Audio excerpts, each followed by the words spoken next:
안녕하세요. 오늘은 ERP 정보관리사 물류 2급 지난 시간에 ERP 개념과 등장에 대해서 공부를 해봤고요. 오늘은 ERP 발전 과정과 특징에 대해서 한번 알아보는 시간 갖도록 하겠습니다.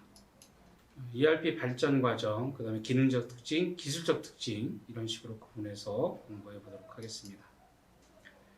자, 먼저 ERP 발전 과정을 보게 되면요. 70년대, 80년대, 90년대, 2000년대 각각 나온 정보 시스템과 거기에 대한 방법, 목적 이런 것들을 좀 알아보도록 할게요. 70년대는 MRP1 그래서 자재 수급 관리를 위한 그런 시스템이에요. 그래서 재고 최소화를 목적으로 하고 있습니다. 그래서 Material Requirement Planning 그래서 자재 소요 계획 이렇게 얘기를 합니다. 그래서 이 70년대 이건 미국 기준이에요. 우리나라 기준이 아니고 아마도 70년대에 미국은 퍼스널 컴퓨터가 많이 보급이 됐었나 봐요. 그래서 사무 업무 처리를 할 때 이 퍼스널 컴퓨터를 많이 활용했던 것 같아요. 그래서 기존에 수기로 관리하던 이 자재 관리를 컴퓨터를 이용해서 대표적인 뭐 엑셀 프로 이런 것들이겠죠. 이런 것들을 활용해서 관리하다 보니까 너무너무 좋은 거예요. 그래서 너무너무 관리하기가 편하겠죠. 그래서 MRP어는 우리 자재 수급 관리를 좀 더 편하게 해볼 수 있을까 해서 나온 그런 시스템이다 이렇게 보시면 되고요. 이 시스템의 목적은 재고를 최소화하는 것을 목적으로 하고 있습니다. 80년대는 MRP2입니다. 여기서 MRP는 앞에 언급한 MRP의 개념이 아니고 Manufacturing Resource Planning에서 제조 자원 계획 이렇게 얘기가 돼요. 우리가 생산을 하려면 자재가 있어야 되겠죠. 그죠? 하지만 자재만 있어 갖고 생산이 안 돼요. 사람도 있어야 되고 설비도 있어야 되고 그죠? 그래서 이러한 생산에 관련된 자원들을 좀 관리하면 좋겠구나. 그래서 나온 게 MRP2예요. 그러니까 MRP1에서 단순히 재고 관리하는 게 아니라 생산 자원 관리를 하니까 결국은 뭘 할 수 있어요? 원가 관리할 수 있는 거죠. 그래서 목적이 원가 절감이에요. MRP2는. 그래서 단순히 자재 관리에서 생산 자원 관리로다가 제조 자원 관리 개념으로 발전이 되었다. 이렇게 보시면 될 것 같습니다. 자, 그 다음에 이제 90년대에 우리가 공부하고 있는 이제 구축형 ERP가 이제 나오게 됐죠. 그죠? 생산 자원 관리뿐만 아니라 우리 회사의 모든 자원들을 관리를 하자. 결국은 사내 최적화하자 이거겠죠. 그죠? 사내 최적화를 통해서 관련 비용들을 줄이자. 그래서 뭐 하자? 고객을 만족시키고 이익을 창출하자. 그래서 이 ERP의 궁극적인 목적, 가로 안에 들어있는 고객 만족, 이익 창출, 시험에 자주 언급이 되는 거니까 꼭 기억을 하고 계셔야 돼요. 그래서 ERP의 궁극적인 목적이 뭐냐? 단순하게 이렇게 물어볼 수도 있고요. 다음 중 ERP에 대한 설명 중 잘못된 것은 또는 맞는 것은 그래놓고 쭉 설명하면서 ERP의 목적은 고객 만족을 통한 이익 창출입니다. 이런 식으로 맞게 설명할 수 있어요. 그래서 ERP의 목적, 고객 만족을 통한 이익 창출. 근데 위에 보면은 경영 혁신이라는 게 있어요. 그죠? 그래서 앞에서 공부했지만 경영 혁신 도구들이 여러 개가 있었죠. 그죠? G트도 있었고, 다운사이징도 있었고, 아웃소싱도 있었고, BPR도 있었고, 그죠? 그다음에 TPM도 있었고. 그런 것들이 이제 다 경영 혁신 도구 중에 하나다. 경영혁신 활동 내용 중에 하나다 이렇게 보시면 될 거고요. 이 경영혁신 활동의 궁극적인 목적이 바로 이 ERP가 하고 있는 ERP에서 얘기하는 고객 만족 이익 창출이에요. 그래서 ERP도 일종의 보면 경영혁신 도구 중에 하나다 이렇게 보실 수 있겠죠. 그죠? 자, 그 다음에 이제 얘는 사내만 우리 회사만 최적 관리해서 고객 만족시켜서 이익 내자 이런 취지였어요. 2000년대 한번 여러분들 생각해 보세요. 2000년대에는 뭐가 나타났죠? 여러분들 이거 안 되면 하루도 못 살잖아요. 그죠? 예, 인터넷이라는 괴물이 나타났어요.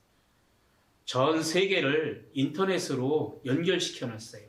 그러니까 우리 회사만 최적화하자가 아니라 우리 회사와 관련된 사회적인 것도 최적화해서 뭐 하자?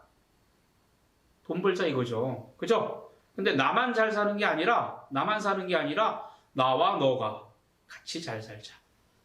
그래서 우리 2000년대를 확장형 ERP, 그래서 Expanded ERP 이렇게 얘기를 하는데 얘는 기업 간 최적화를 통해서 서로 상생하자는 거예요. 그래서 목적이 상생입니다.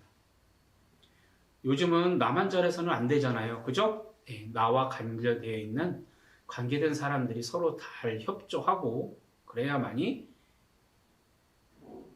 살아날 수 있죠. 그죠? 왜요? 경영 환경이 상당히 복잡해졌기 때문에 그래요. 나만 잘해서는 안 되고 나와 관련된 사람들이 더불어 잘 돼야 돼요. 그래서 확장형 ERP가 바로 4대 플러스 4회 최적화를 통한 상생이다. 이렇게 여러분들이 기억을 해 주셔야 돼요. 단순하게 시험 문제가 나온다면 다음 중 ERP 발전 과정 순서대로 바르게 나열된 것은 뭡니까? 해놓고 MRP1, MRP2, ERP, 확장형 ERP 이 순서대로 나열되어 있는 거 찾는 문제가 나올 수도 있고요. 그 다음에 요 밑에 있는 아까 말씀드린 각각의 MRP1, MRP2, ERP, 확장 ERP의 맨 밑에 있는 게 목적이에요. 이 목적이 뭔지 이런 것들을 물어보는 또는 전체에 대해서 물어보는 그때 이제 많이 대두되는 게 이 사내 최적화냐, 사내 플러스 사회 최적화냐 이걸 서로 바꿔놓고 틀린 거 찾으세요 이렇게 얘기할 수도 있어요. 그래서 이 ERP 발전 과정은 확실하게 여러분들이 잘 알고 계셔야 됩니다. 그래서 자재 수급 관리를 통한 재고 최소화를 목적으로 하고 있다. 제조 자원 관리를 통한 원가 절감을 목적으로 하고 있다. 전사적 자원 관리, 즉 사내 최적화를 통해서 고객 만족, 이익 창출을 목적으로 하고 있다.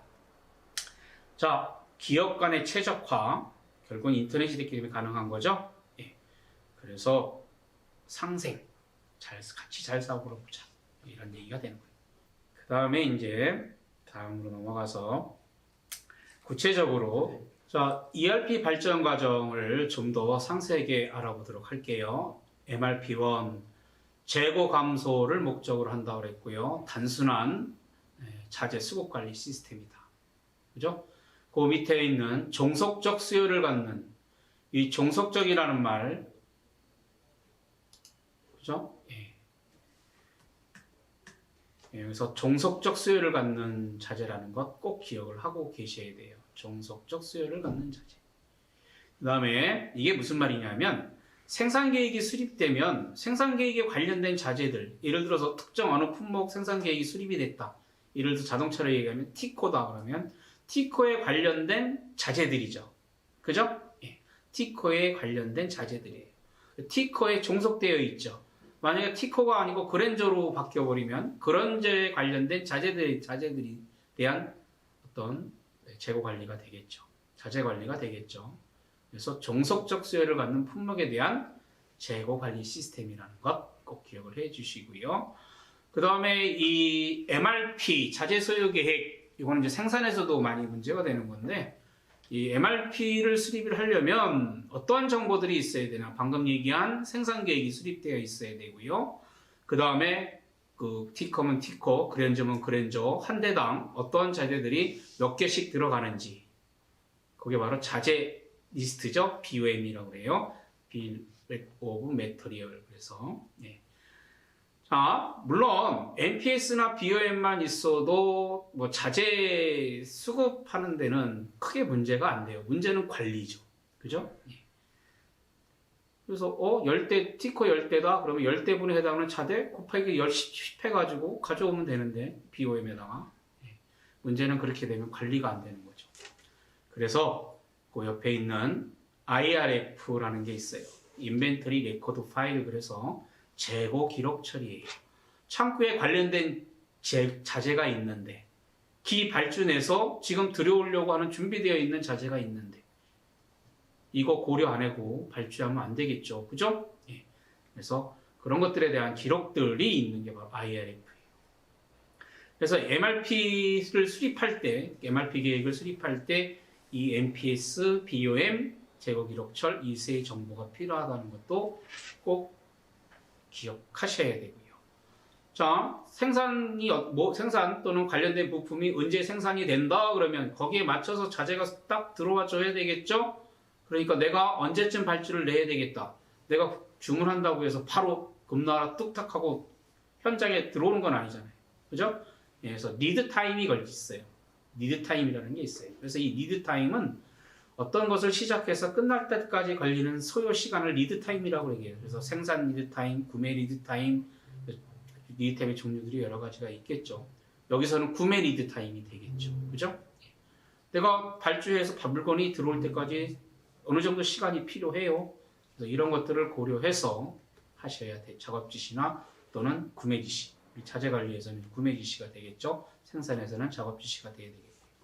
그래서 이런 리드 타임에 대한 정보도 알고 있어야 되는 겁니다. 자, 그 다음에 이제 MRP2에 대해서 한번 알아보겠습니다. MRP2 제조 자원 관리, 그죠? 자, 원가 절감을 목적으로 한다고 그랬고요. 이 자재 수급 관리에 생산 자원 관리가 추가된 거다 이렇게 보시면 되겠습니다. 자, 그 다음에 이제 세 번째로 이제 ERP, 구축형 ERP죠. 예. 서비스형 ERP가 있고 이제 구축형 ERP가 있는데 우리 전반부에서는 이 구축형 ERP에 대해서 공부를 하게 될 겁니다. 자, 전사적 자원 관리다, 그죠? 통합 정보 시스템이라는 거, IT 기술을 기초로 했다, IT 기술을 활용했다, 그죠? 그 다음에 선진 비즈니스 프로세스를 구현했다, 뭐 이런 정도 알고 계시면 될 것 같습니다. 그 다음에 확장형 ERP, 이제 2000년대에 이제 사내 최적화뿐만 아니라 사회 최적화를 목적으로 한다고 그랬죠. 그죠? 그래서 이 ERP에 공무망 관리라든가 고객 관리라든가 또는 지식 관리라든가 또는 여러분들이 잘 하고 계시는 전자상거래 또는 경영자 정보 시스템 이런 것들이 같이 이제 연결이 되어 있는 게 바로 확장형 ERP다. 이렇게 보시면 되겠어요. 이 확장형 ERP는 인터넷이 등장했기 때문에 가능한 거예요. 만약에 인터넷이 등장하지 않았으면 이거는 꿈도 못 꾸겠죠. ERP가 나왔을 때도 우리나라 같은 경우에 대기업에서 주로 많이 시작을 먼저 했어요. 왜 그러냐 하면 돈이 있으니까 사내 네트워크망, 그죠? 사내망이라고 하죠. 이거를 깔 수 있었어요. 그러니까 가능했던 거예요. 사내망이 안 깔려 있으면 ERP 쓸 수 없겠죠. ERP 정보 시스템을 쓸 수 없겠죠. 근데 인터넷이라는 게 나와주니까 뭐예요? 이제 뭐 큰 돈 안 들이고도, 그죠? 예, ERP를 구축할 수 있는 그런 게 됐어요. 그래서 확장형 ERP가 인터넷 등장으로 인해서 가능해졌다는 것, 그죠? 예. 그러다 보니까 이제 비즈니스 환경 변화에 따라서 기업 형태도 변모하게 됐고요. ERP도 변화하게 필요로 하게 됐던 거예요. 그래서 SCM이라든가 CRM이라든가 고객관리 이런 것들이 이제 추가가 된 거죠.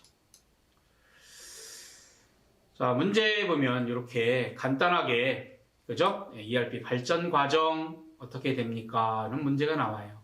MRP1, MRP2, ERP, 확장형 ERP, 그죠? 네. 이렇게 여러분들이 답을 하시면 되겠습니다. 자, ERP 발전 과정 중에서 사내 최적화 및 사회 최적화를 통해서 그러면 여러분들은 답이 나와줘야 되는 거예요. 확장형 ERP 이렇게 나와줘야 되겠죠. 만약 이 문제에서, 그죠? 예. 고객 만족을 통한 이익 창출을 목적으로 하는 게 뭐냐 그러면 ERP 이렇게 얘기를 해 주셔야 되겠죠. 이번에는 ERP 기능적 특징에 대해서 알아보도록 하겠습니다. ERP에는 기능적 특징과 기술적 특징이 있는데요. 이거를 여러분들이 암기하시려고 하시면 힘들어요. 이해하시려고 노력을 하셔야 됩니다. 충분히 이해가 될 거라고 저는 믿습니다. 자, 먼저 기능적 특징, 글로벌 대응, 그래서 다국적, 다통화, 다언어. 이 ERP라는 게 어느 특정 문화에서만 돌아가면은 안 되겠죠. 그죠? 세계 어느 문화에서도 다 활용할 수 있으셔야 돼요. 남미에서도, 북미에서도, 유럽에서도, 동남아시아에서도, 서남아시아에서도. 그죠? 예. 어느 나라에서도 이 ERP는 구동이 돼야 돼요. 그죠? 다국적, 다통화, 다언어. 이게 다짠지 단짠지 시험 보실 때는 좀 유념해 주셔야 돼요. 두 번째, 중복 업무 배제 및 실시간 정보 체계 구축 그랬습니다. 업무 최적화한다고 그랬죠. 그죠? 사내 최적화한다고 그랬습니다. 최적화해서 ERP를 통해서 이게 잘 굴러가도록 하는 건데 중복 업무가 있어서는 안 되겠죠. 그래서 뭐 시험에 중복 업무에 어느 정도 허용 뭐 이런 게 나오면요. 이거는 틀린 거예요. 틀린 지문이에요. 중복 업무 배제 꼭 기억해 주시고요. 아까 얘기한 선진 업무 프로세스 모델에 의한 BPR을 지원한다. 그래서 급진적 업무 재설계 뭐 이렇게 보시면. 파라미터 지정에 의한 프로세스 정의. 나중에 여러분들 실무를 하시면 알겠지만 예를 들어서 영업관리 프로세스가 있다 그러면 영업관리 프로세스 중에 예를 들어서 출고 의뢰를 하고 출고 의뢰를 적용받아서 출고 처리를 하고 이런 게 있는데 우리는 출고 의뢰 이거 필요 없어. 바로 그냥 출고 처리하면 될 것 같은데 그러면 ERP 프로그램 그 프로그램을 뜯어 고치는 게 아니라 ERP에 들어가서 시스템 확률 설정에서 여러분들이 우리는 이거 할 거야 체크한 거 안 할 거야 체크한 거 지워주시면 돼요. 그래서 체크 또는 체크하거나 체크 안 한 거를 가지고 여러분들이 업무 프로세스를 정의할 수 있어요. 그게 바로 파라미터 지정에 의한 프로세스 정의예요. 상당히 편하겠죠? 출고 의뢰 안 했어. 아니면 출고 전에 검사를 하는 단계가 있었는데 우리 보니까 출고해도 크게 검사 안 하고 출고시켜도 크게 문제 없을 것 같아. 그러면 출고 전 검사 안 하겠다고 체크한 거 풀어버리면 그 다음부터는 업무 프로세스가 검사 안 하고 출고 전에 검사 안 하고 바로 출고되는 그런 업무 프로세스로 정의가 되는 거예요. 상당히 좋죠. 자, 그 다음에 이제 투명 경영 수단이라든가 조기, 경영 조기 경비 체계 투명하게. 거짓말 할 수가 없죠. 그죠? 영업에서도 그렇고, 생산에서도 그렇고, 거짓말 할 수가 없어요.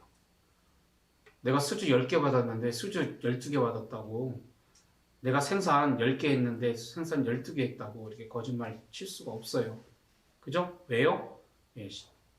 투명하게 실시간으로 관리하기 때문에 그렇습니다. 그 다음에 사전에 납기가 다 도래하고 있는데 재고가 없어. 그러면 불러서 얘기하겠죠. 야, 지금 재고가 몇 개밖에 없는데 언제 물건 생산이 다 되는 거야? 생산 계획이 빠졌는데요? 그러면 고객이 요구한 납기 못 맞히는 거잖아요. 그죠? 실시간 관리가 되니까 그죠? 미리 그런 것들을 찾아서 해결할 수 있는 그런 게 가능하겠죠. 자, 그 다음에 이제 오픈 멀티 벤더란 말이 있는데 이거는 여러분들이 뭐냐면 이 ERP가 컴퓨터 시스템에서 돌아가야 되잖아요. 그죠? 컴퓨터가 없으면 ERP 못 합니다. 컴퓨터인데 어느 특정 모델, 특정 회사의 제품에만 이 컴퓨터가 돌아간다? 그러면 이거는 아까 글로벌 대응이라고 했는데 전 세계 어느 나라에서 쓴다고 그랬는데 문제가 되겠죠. 그래서 메모리라든가 이런 사양들만 맞춰주면 어느 회사 제품이건 어느 운영체제건 다 돌아간다. 이렇게 여러분들이 이해를 하고 계시면 되겠습니다. 다음은 기술적 특징에 대해서 알아보겠습니다. 기술적 특징은 4가지가 있어요. 그래서 제가 다른 것들은 암기하라는 소리를 웬만해서 안 하는데 요 4개는 좀 암기하셔라 이렇게 말씀을 드립니다. 자, 4세대 언어로 구성되어 있어요. 이 프로 ERP라는 패키지가 4세대 언어로 짜여져 있다는 거예요. 그래서 4세대 언어의 대표적인 게 비주얼 베이직이라든가 C++, 파워빌더, 델파이, 자바 이런 것들이죠. 그래서 1급 시험 문제에는 기술적 특징 같은 거 물어볼 때 이 4세대 언어에 해당되는 언어가 뭐냐 이런 식의 문제도 출제되곤 했었어요. 그래서 여러분들이 공부하시는 김에 ERP는 4세대 언어로 짜져 있지만 4세대 언어에는 대략 이런 것들이 있다 이렇게 알아두시면 될 것 같고요. 그 그럼 4세대 언어가 뭐냐? 그러면 인간이 사용하는 언어랑 비스무리한, 비슷한 그런 언어 체계다 이렇게 보시면. 그래서 특별히 언어 공부를 안 해도 이렇게 보면 대강 이런 식으로 짜여졌구나 이렇게 알 수 있는 그런 언어다 이렇게 보시면 될 것 같아요. 자, 관계형 데이터베이스, 그죠? 마찬가지로 여기 MS SQL이라든가 오라클, 그죠? 뭐 이런 것들 여러분들 알고 계셔야 되겠고요. 하지만 우리 2급에서는 관계형 데이터베이스 이 정도만 알고 계셔도 돼요. 자, 그 다음에 객체 지향 기술을 사용하고 있다. 그 다음에 멀티티어. 이 멀티티어는 여러분들 그 차가 막히는 걸 우리는 트래픽 현상이라고 얘기를 하죠. 자, 그것처럼 자, 많은 그 ERP 사용자들이 서버를 통해서 DB의 데이터베이스에 접근을 하려고 할 때 시간이 많이 걸릴 거 아니에요. 길이 하나면은. 그죠? 예를 들어서 우리가 서울에서 부산 가는데 경부고속도로 하나밖에 없다 그러면은 아마 엄청 시간이 많이 걸릴 거예요. 근데 경부고속도로가 막혀 있으면 서해안고속도로 타고 가다가 남해고속도로 타고 가서 부산 갈 수 있죠. 영동고속도로 타고 가서 등줄기 타고 내려가서, 그죠? 동해고속도로 7번 쭉 타고 내려가서 부산 갈 수도 있잖아요. 많은 다른 코스들이 있잖아요. 이런 다른 부산에 갈 수 있는 코스들을 많은 길을 만들어 놓은 것처럼 이 DB에 접근하는 길을 여러 개 만들어 놓은 거예요. 서버가 하나만 있는 게 아니라 2개, 3개 이렇게 있는 거죠. 그래서 멀티티어, 그래서 이 데이터 트래픽 현상을 해소하기 위한 기술적 방안이다. 이렇게 여러분들이 이해를 하고 계시면 되고요. 시험 문제에도 나온 적이 있어요. 그래서 데이터 트래픽 현상과 관계 있는 기술적 특징 어떤 거냐? 이때 여러분들이 많이 헷갈리는 게 아까 얘기한 멀티 오픈 벤더하고 이 멀티티어. 멀티는 멀티인데 티어야 오픈 벤더야. 이렇게 고민을 하시면 안 되겠죠. 그죠? 그래서 기술적 특징 4가지, 4GL, 관계형 데이터베이스, 객체 지향 기술, 멀티티어. 이거는 꼭 해주시고요. 이거를 암기하고 계시면 기술적 특징과 기능적 특징을 섞어놓고선 이게 기술적 특징에 해당되는 것은, 해당되지 않는 것은 이런 문제 나왔을 때 문제를 빨리 해결할 수 있어요. 그래서 꼭 이 4개는 반드시 확실하게 숙지해 주셔야 되겠습니다. 이게 이제 아까 말씀드린 멀티티어에 대한 그림이 되겠죠. 그래서 클라이언트, 그죠? 클라이언트, 그 다음에 서버. 그래서 시험에 CS와 관련된 게 뭐냐 그러면 멀티티어 이런 것도 한번 시험했어요. 그래서 이렇게 DB에 접근하는 길을 여러 개 만들어 놓은 거예요. 물론 여기는 이렇게 되어 있지만, 그죠? 여러 개가 더 있을 수도 있겠죠. 데이터 트래픽 현상 해소 목적으로 만든 게 멀티티어다. 이렇게 보시면 되겠습니다. 자, 예제 문제 한번 풀어보도록 하겠습니다. 다음 중 ERP 특징으로 가장 적합한 것은 뭐냐 그랬습니다. 투명 경영수단으로의 활용. 이 답당 나왔네요. 그죠? 2번, 3번, 4번 조직 구성원의 업무 수준의 평준화가 아니라 전문화 이렇게 돼야 되겠죠. 그죠? 담당 부서의 전문성 및 정보의 비공개. 그죠? 전문성은 맞는데 정보의 비공개. 이 비공개가 아니라 이 정보에 접근하려면 권한 부여받은 범위 내에서 정보에, 그죠? 접근할 수 있어요. 누구든지. 부여받은 범위 내에서. 중복 업무 허용이 아니라 배제적. 그래서 그런 것들이 잘못됐다. 이렇게 보시면 될 것 같습니다. ERP 특징으로 옳지 않은 것은 다국적 다통하다 언어, 특정 소프트웨어, 하드웨어 의존한다. 아니죠. 멀티 오픈 벤더라고 그랬잖아요. 어떤 컴퓨터에서도 다 돌아간다고 그랬잖아요. 그죠? 관계형 데이터베이스, 투명 경영수단을 활용했겠죠? 그래서 2번이 답이 되겠습니다. 그죠? 2번이 예.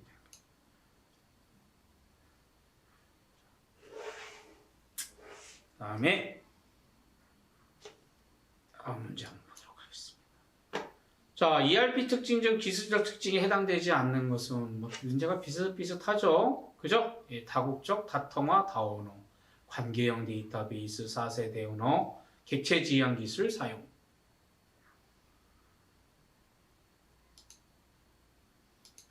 요 세 개가, 그죠? 요 세 개가 기술적 특징이잖아요. 답은 요게 되겠네요. 그죠? 이건 기능적 특징에 해당이 되겠죠. 요거 말고 뭐가 있었죠? 아까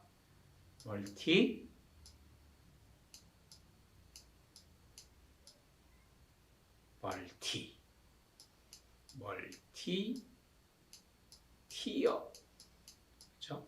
멀티 티어. 이게 있어요. 아, 글씨가 참 유치찬란합니다. 그죠? 멀티 티어. 꼭 이렇게 4개 기억하고 계셔야 됩니다. 자, 그래서 관련 문제 보조적인 설명 알아봤고요. 예, 지금까지 ERP의 발전 과정, 기술적, 기능적 특징에 대해서 알아보았습니다. 수고하셨습니다.